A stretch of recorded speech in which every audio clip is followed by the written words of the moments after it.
Fall down 7 times, stand up 8. Every great team has had their fair share of character-building times. Michael Jordan, after saying, "I'm back" in 1995, was eliminated in 6 games by the Orlando Magic that year. Spinning his way against Anderson. Nick Anderson of the Magic went on to say, "Number 45 doesn't explode like number 23 used to." MJ took those comments personally, and we all know what happened those following 3 years. LeBron James, who went to 8 straight finals, missed the postseason altogether in 2019, which fueled him to have that revenge season, where he led the Los Angeles Lakers to their 17th championship. The finals MVP is LeBron James. The Golden State Warriors just got eliminated in the 2021 play-in tournament, but make no mistake, in 2022, the Warriors are going to have a revenge-type season. And if everyone can stay healthy, the Warriors will win the 2022 NBA championship. First off, I have to give credit where credit is due. Kudos to the Memphis Grizzlies. They were the hungrier team. And man, Ja Morant showed the league why he'll be a force to be reckoned with for years to come. Management and poise, the crossover, the spin, and again, that... The Grizzlies are playing great basketball, and it's no wonder they even took Game 1 from Utah. I wish them the best of luck in the rest of their postseason run. Now, back to the Warriors, and why exactly they'll win the 2022 championship. Y'all know the first reason already.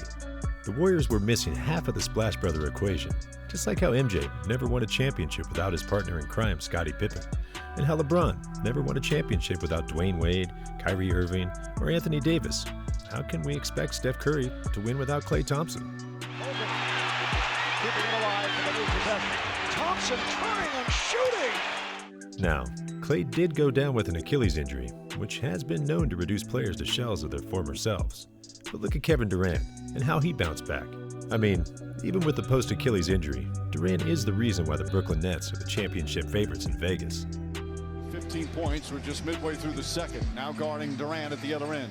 Durant off the dribble. Pull off baseline. Because Klay's a shooter who relies more on his marksmanship than his athletic abilities. I could see him coming back like how KD did this year. And you know what? Having one of the best catch-and-shoot players in NBA history, alongside the best shooter in NBA history, is going to place Golden State as a top-tier team in the league. And speaking of top-tier, the Golden State Warriors have another player with top-tier potential in James Wiseman. I must admit, his rookie season was far from what I had hoped. But there are a few things that James Wiseman can do over the offseason to significantly increase his impact on the basketball court. First off, the number 2 draft pick was being bullied under the net by bigger and more experienced centers, so adding another 5 to 10 pounds of muscle on his frame would help tremendously. If he can just get 10 boards a game and be a menace around the rim, averaging about 15 points on efficient shooting percentages, that'll be more than enough. He's already one of the more athletic bigs in the league, so now that he has the experience of a complete NBA season under his belt, he should understand completely what he has to do in the offseason to make big contributions next year. And you trust probably his basketball IQ. He's got 3 fouls.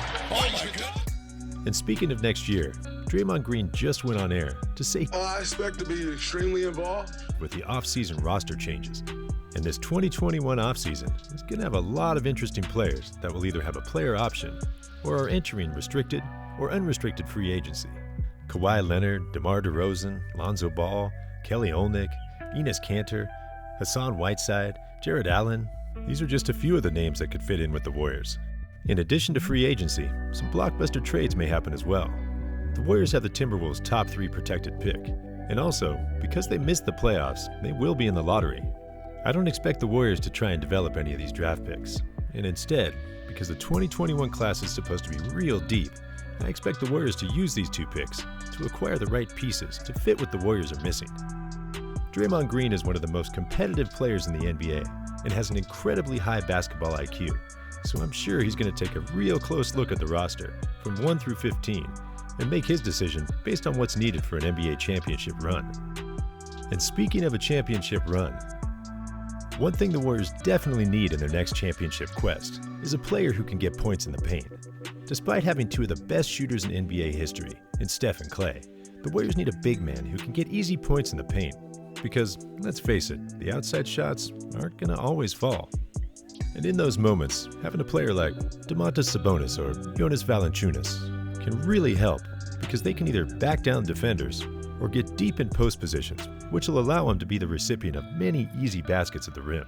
We've got a lot of young guys, and you'll see a couple more guys come on the floor that are really young. These types of players can hold down the fort until Steph or Clay gets hot. And when the Splash Brothers get hot, they can easily shoot and finish the game in a single quarter. Speaking of finishing, let's face it guys, this year, despite how good the Warriors were at the end of the regular season, this 2021 season was a project. I mean, in the starting lineup, you had James Wiseman coming out of high school, and Kelly Oubre, who was signed in the offseason, who both had to learn Kerr's small ball system.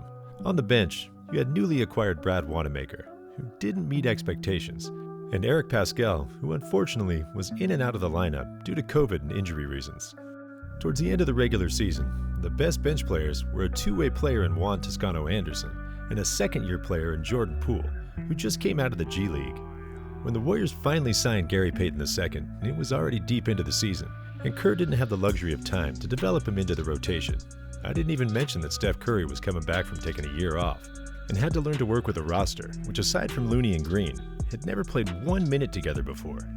Despite all this, the 2021 season for the Warriors was an incredible success. Steph became a top 3 MVP candidate, and Draymond Green finished as a top 3 finalist for Defensive Player of the Year. Despite all these struggles, the Warriors would have been in the Western Conference playoffs, if not for the new play-in tournament the league recently introduced. Despite not making the playoffs, this year was definitely a successful project, and the Warriors did accomplish their goals, which was to build the foundations needed for another championship run. Now that the season's over for Steph Curry and the Bay Crew, and the Warriors tasted what they can be, they are going to be real hungry next year. Remember guys, this is an organization that experienced 5 straight finals, and once you've felt the thrill and exhilaration of being at the top, that's pretty much going to be your only goal going forwards, especially with a roster that can definitely win it all.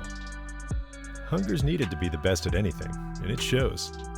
He said, if you want to do anything worthwhile in life, you've got to be hungry.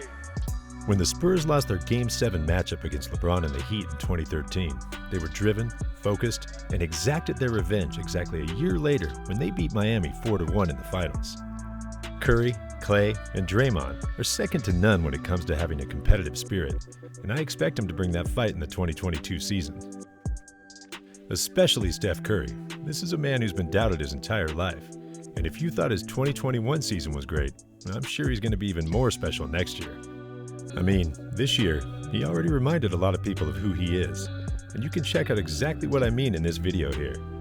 This is a little something I put together of the top times that Steph Curry had absolutely no regard for human life, as he disrespected NBA players like there was absolutely no tomorrow. Click the video, guys. Watch it, and I'll see you on the other side. As always, guys, thanks again for watching. Peace.